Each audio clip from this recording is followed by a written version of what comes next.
Hi, I'm Bob Von Bargen. I'm the president of the Armed Forces Heritage Museum out at the Joint Base. And we are really pleased to be able to participate with you today. It really has been a great day, a good interchange of ideas, and we just want to let you know that, that these folks up here on the stage, some of them have done some really fantastic things, and some of them just did what I did. It just did the job, wore the uniform, and are very proud of it. So at this point, I'd like to introduce our speaker, Brigadier General Stephen Ferrari, who is the Deputy Adjutant General of the state of New Jersey. So without further ado, General Ferrari. Push this out and give you more room. Good afternoon, Shawnee. As Bob said, I'm the Deputy Adjutant General for the state of New Jersey of the Army and Air National Guard.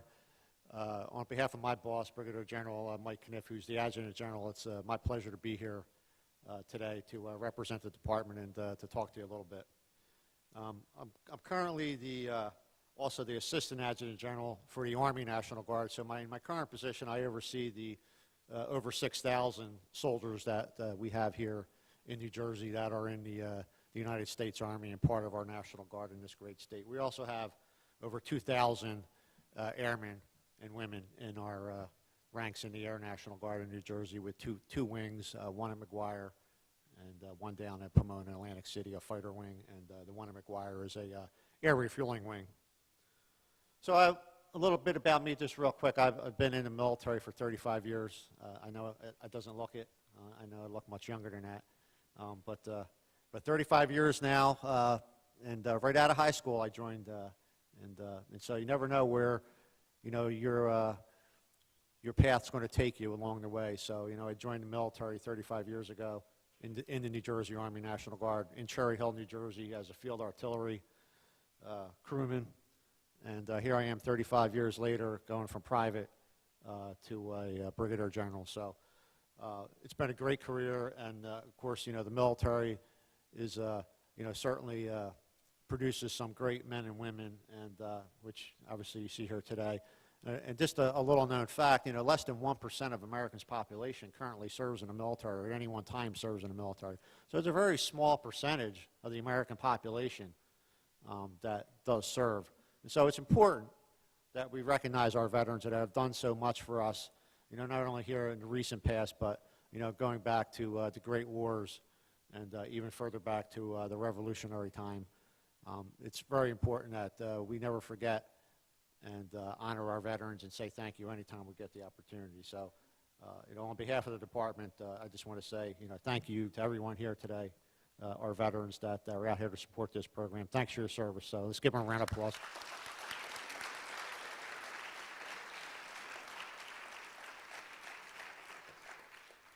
So, in the shadows of Veterans Day, obviously, which was the 11th, it's quite fitting that the Armed Forces Heritage Museum is here visiting your school to enhance your understanding and knowledge, about our country's veterans. Since the beginning of our great nation, veterans have shouldered the responsibility of safeguarding our freedom, liberty, and the way of life we all so richly enjoy. And never forget that.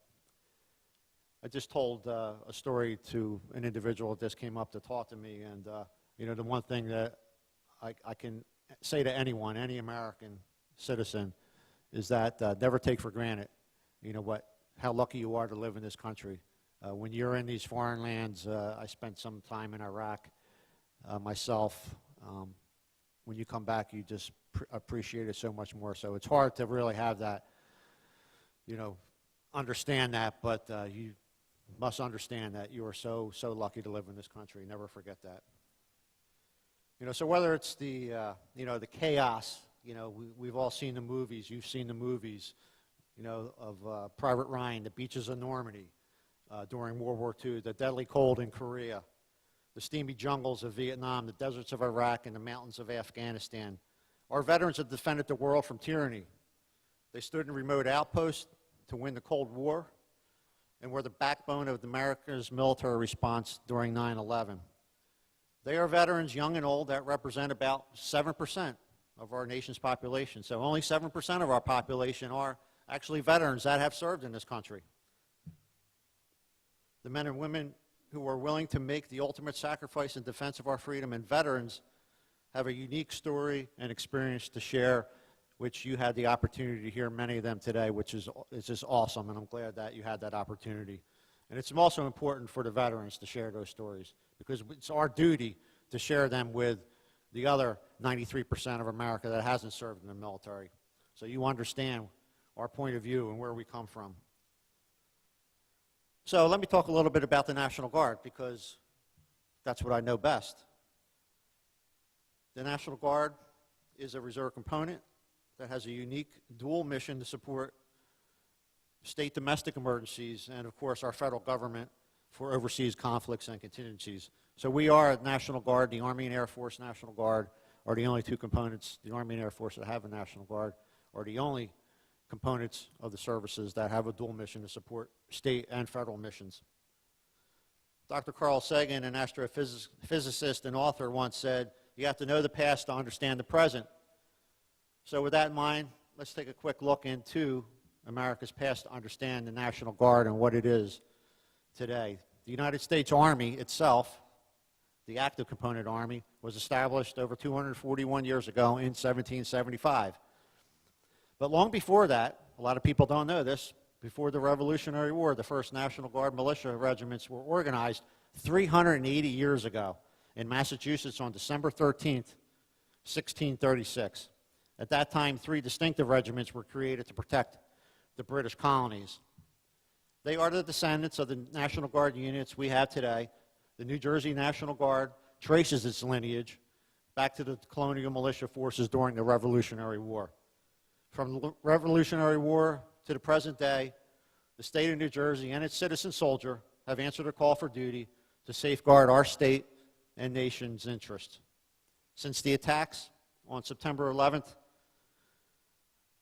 the New Jersey National Guard has deployed more than 16,000 soldiers and airmen in support of contingency operations around the globe.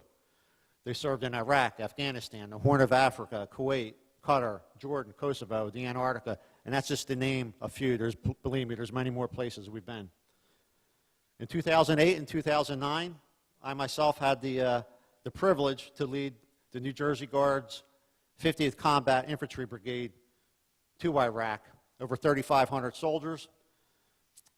The brigade was instrumental at that time in the transition of authority of not only the Green Zone, but all the combatants that we held in prison camps, detention centers, back to the Iraqi forces beginning in January 2009. So we played a key role as we transitioned power back to the Iraqi government while the 50th Brigade was there.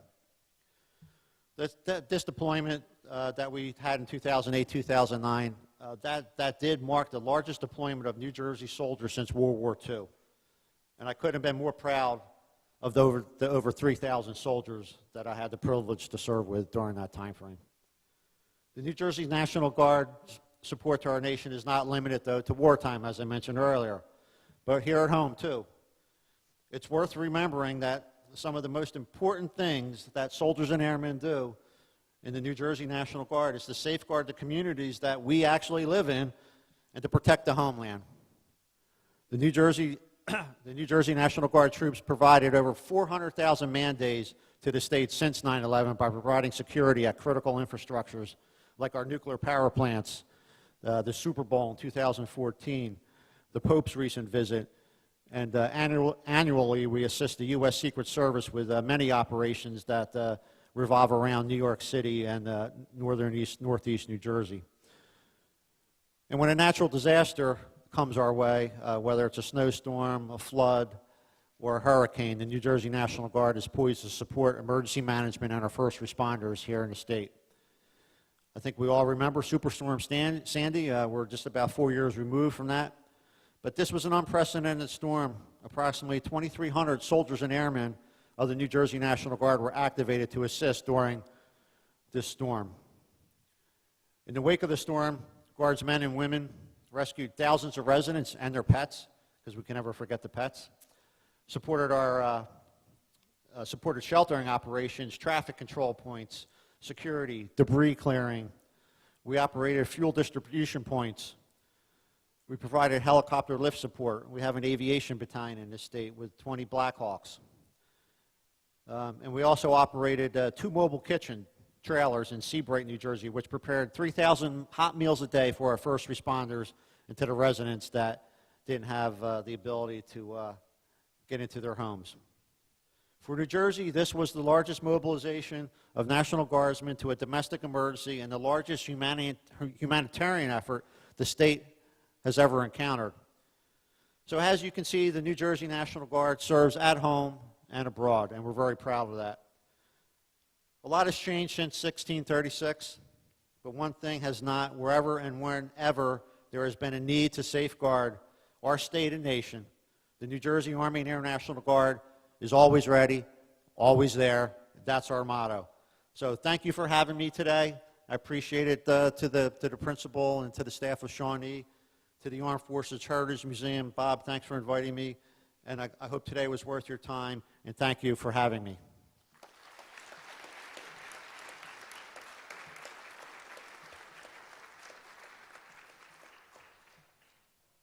Thank you, General Ferrari.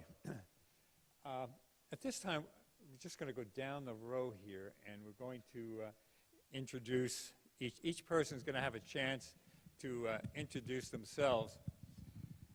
But before we do that, I'd just like to introduce you to 2 of the, I don't dare say older, do I?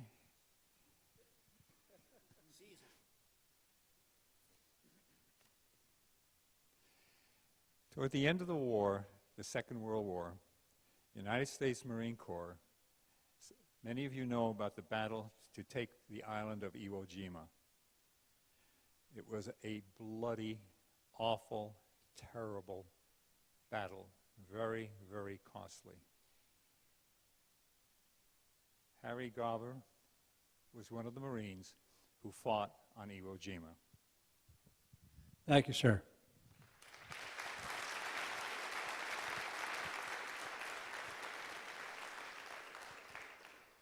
All you students out there, in the very near future, will be making all kinds of life-affecting decisions.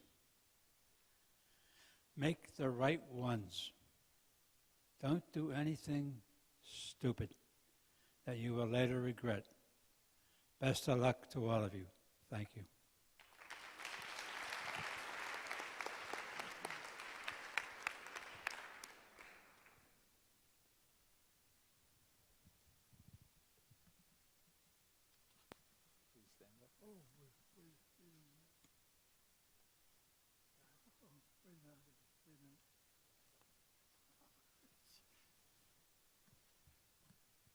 Just before the war ended,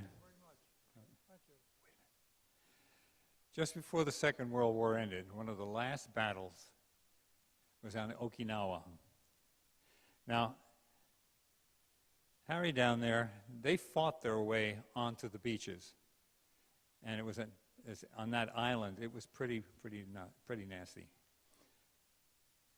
John Lauriello, the Marine who landed on Okinawa. He was, I'm sorry, somebody told me a lie. He was on Iwo Jima also, so I'd like to say a few words. Good morning or good afternoon. My name is John Lauriello. I was in the Marine Corps from 1942 to 1946 and was engaged in one of the bloodiest battles in Marine Corps history, the taking of the island of Iwo Jima. I lasted 37 days there, and I'm still here, so that's something to be thankful for. Thank you.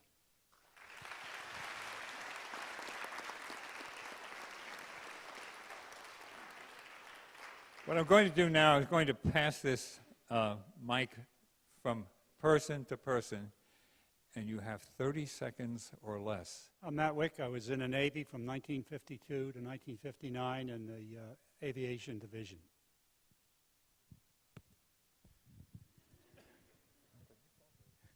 Good afternoon, Shawnee. I'm glad to see everybody here. I appreciate your teachers and whoever organized this to show appreciation for the veterans. And the reason I say that, one time we were out doing poppies, and we came to a place and we said poppies for veteran, and the young lady was about 16, and she said, "What's a veteran?" She had no clue. I am so glad to see the initiative at this school to show what veterans are and to appreciate them. I served in the United States Army from 1969 to 1976. Mark Preston. I've served in Iraq, Bosnia, during the Cold War, West Germany. I made full bird colonel, 33 and a half years in the Army. I fly helicopters. I'm a graduate of Shawnee, 1981. Go Renegades.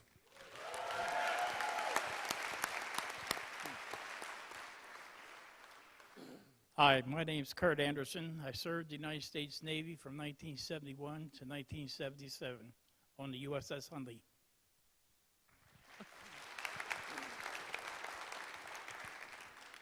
My name is Ron Schauer. I served in the U.S. Navy from 65 to 69. I was in the Navy in 69. I can't tell you how much I appreciate this.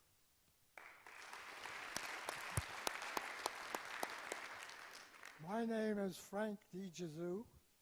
I enlisted 7 days after I graduated high school at 17 years old in World War II. I was shot down. I was blasted a couple of times, but I came out of it, and then they called me back into the Korean War when I was 24 years old, and I got blasted over there too. My legs are no good, but I'm fine. Thank you, and I'm 90 years old.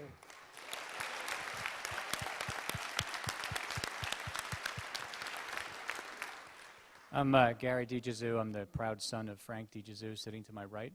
I served in the Army from 1980 to 2000. I retired as a lieutenant colonel. I served in Italy, Germany, the Republic of Korea, and the United States, and I really appreciate being here today. Thank you. I'm Art Cavello. I live here in Medford, and I served 22 years as an Air Force navigator, 1 year in Vietnam flying the Cessna 02 at a supersonic speed of 120 knots.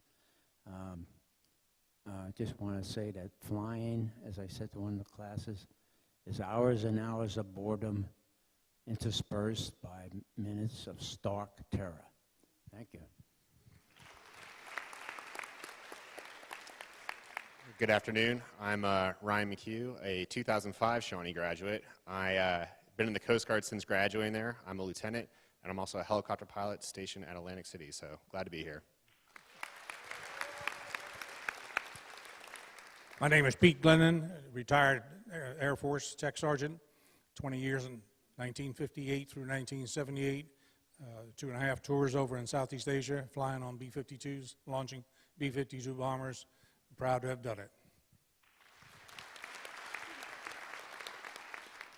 My name's Anthony Kroll. I'm a maintainer, and I've only been in for about a year, but I just want to say I'm very honored to be on this stage along with these men and women up here. Hi everyone, I'm Natalia Howard. I graduated Shawnee High School in 2015. I joined the United States Air Force.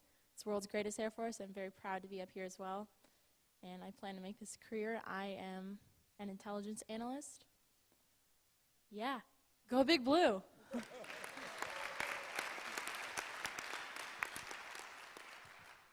Hi, my name's Captain Christine Tyndall. I'm a 1998 graduate of Shawnee. I joined the Army National Guard in 2002. I deployed with the Pennsylvania National Guard in 2007, and I deployed with the New Jersey National Guard in 2008.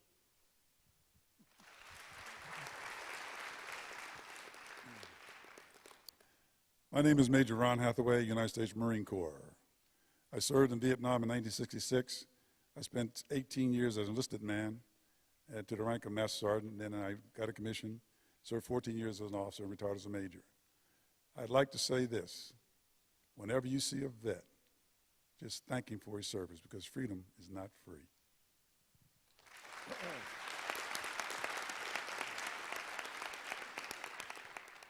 My My name is Carl Letizia. I served in the United States Navy and Marine Corps from 1950 to 1953. Thank you.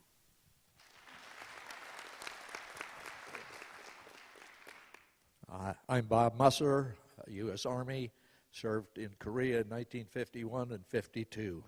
Thank you.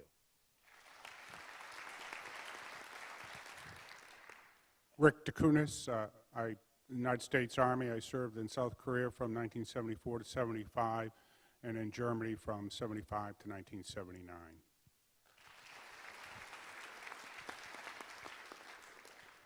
Good afternoon. My name is Don Wilmot. I am a retired gunnery sergeant in the United States Marine Corps. I served in Afghanistan during Operation Enduring Freedom in 2009, and I was also stationed on the Pentagon on 9/11 when we were attacked. Thank you for letting me speak to each and every one of you today, and I'm going to pass this on. Semper Fidelis.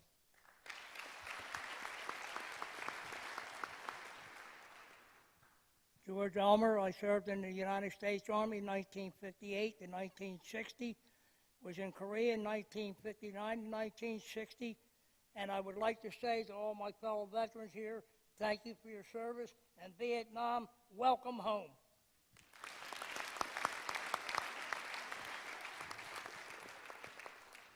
My name is Cliff Toy. I live in Tabernacle. I served in Vietnam for a year and 3 years total in the Army. And there's a couple things I'd like to say. One is I'd like to thank, or I want to recognize all the people up here on this stage. I'm honored and privileged to be among them. These are some special people.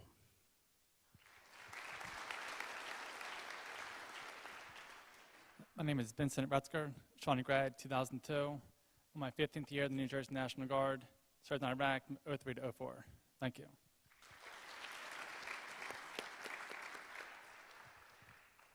My name is Tom Stanley. I'm retired Army. I most recently served in Iraq 2006 to 2007. I'd like to say thank you to all of you. You're the reason why it was a pleasure to serve.